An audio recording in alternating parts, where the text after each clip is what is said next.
धन्यवाद सभापति महोदय। बहुत शानदार। मैं इस सदन का ध्यान भारत के राष्ट्रीय गीत वंदे मातरम के इतिहास और उसके राष्ट्रीय महत्व और उसकी संवैधानिक स्थिति की ओर आकर्षित करना चाहता हूं। हालांकि सब लोग इस पर बोल चुके, लेकिन जो हमें सुनने वाले हैं वो भी सुनेंगे, तो इस पर चर्चा करनी बहुत जरूरी है। वंदे मातरम कोई साधारण गीत नहीं है, ये भारत की आजादी की लड़ाई का सबसे प्रचलित उद्घोष रहा है। प्रख्यात बांग्ला लेखक बंकिम चंद्र चटर्जी ने इसे वर्ष 1875 में लिखा था और 1905 में जब लॉर्ड कर्जन ने बंगाल विभाजन की घोषणा की, तब यह गीत ब्रिटिश शासन के विरुद्ध जन प्रतिरोध का गूंज बन गया। ब्रिटिश पुलिस जब भारतीयों की आवाज दबाने के लिए लाठी चलाती थी, गोलियां दागती, तब हमारे क्रांतिकारी नायक नायिकाएं वंदे मातरम गर्जना से आसमान गुजा देते थे।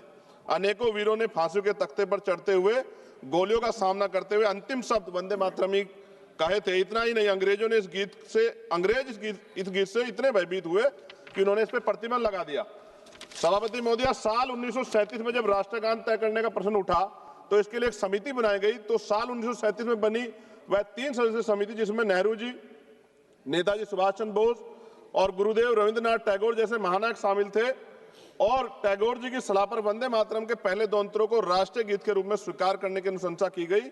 इस अनुशंसा को संविधान सभा ने 24 जनवरी 1950 को पूर्ण सहमति से राष्ट्रीय गीत का दर्जा प्रदान किया।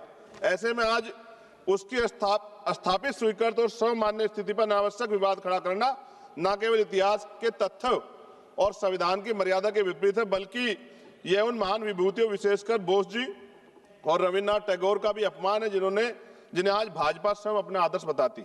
मुझे याद है कि प्रधानमंत्री जी, पूर्व का जो पश्चिम बंगाल का चुनाव हुआ था, माननीय प्रधानमंत्री जी टैगोर जी का लुक धारण करके हमने सबने देखे। ऐसे में उन्हें टैगोर जी की स्पष्ट सलाह पर निर्धारित राष्ट्रीय गीत की स्थिति पर सवाल उठाना उनके विचारों और उनके ऐतिहासिक समिति दोनों के प्रति असम्मान की श्रेणी में आता है। माननीय सभापति जी, 24 जनवरी 1950 को संविधान सभा द्वारा राष्ट्रीय गीत घोषित किए जाने के बावजूद यह भी सत्य है कि संविधान में अनुच्छेद 51A के तहत राष्ट्रगान जन गण मन का सम्मान करना अनिवार्य है, जबकि वंदे मातरम के लिए कोई संवैधानिक बाध्यता नहीं बनाई गई।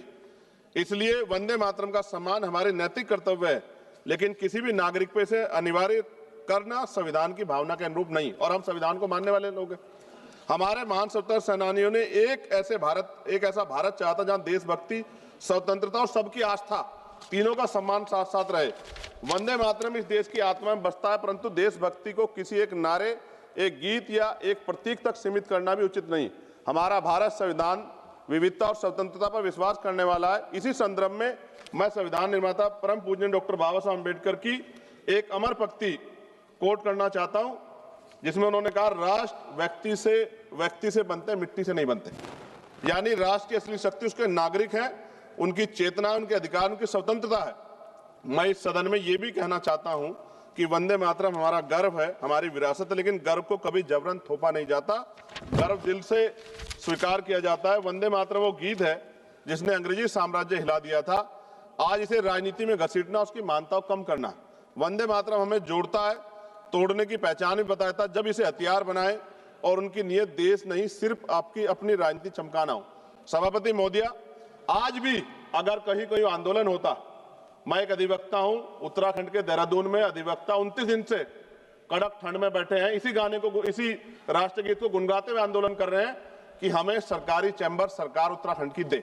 मैं बात आपको इसलिए कह रहा हूं, हमने किसान आंदोलन देखे, पहलवान बेटियों का आंदोलन देखा, अध्यापकों का आंदोलन देखा, युवाओं का आंदोलन देखा, लेकिन मैं ये भी मानता हूं कि सत्ता इस पर राजनीति कर रही है।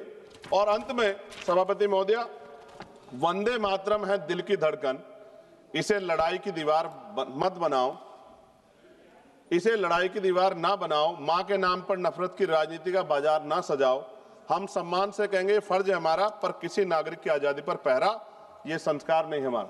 सभापति जी, इतिहास पे बात होगी, जो आज नहीं है उन पे बात होगी, लेकिन वर्तमान पे भी तो बात होनी चाहिए ना।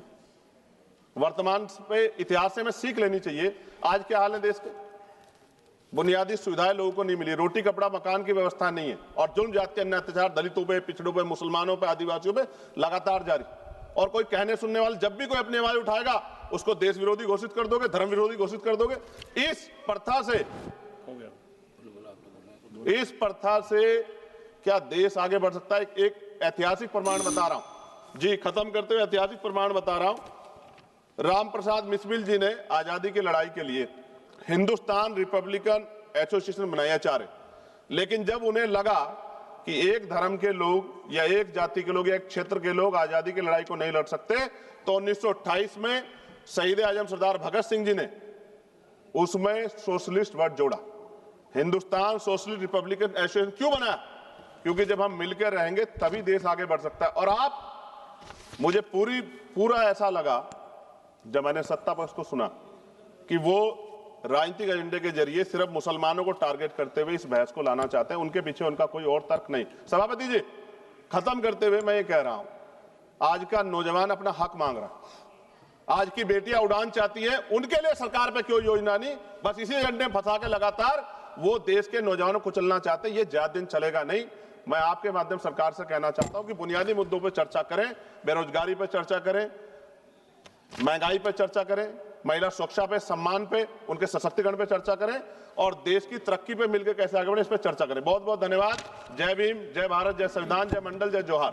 धन्यवाद सभापति महोदय। माननीय सदस्य श्री हनुमान बेनीवाल जी। एक इनके लिए जरूर सुना।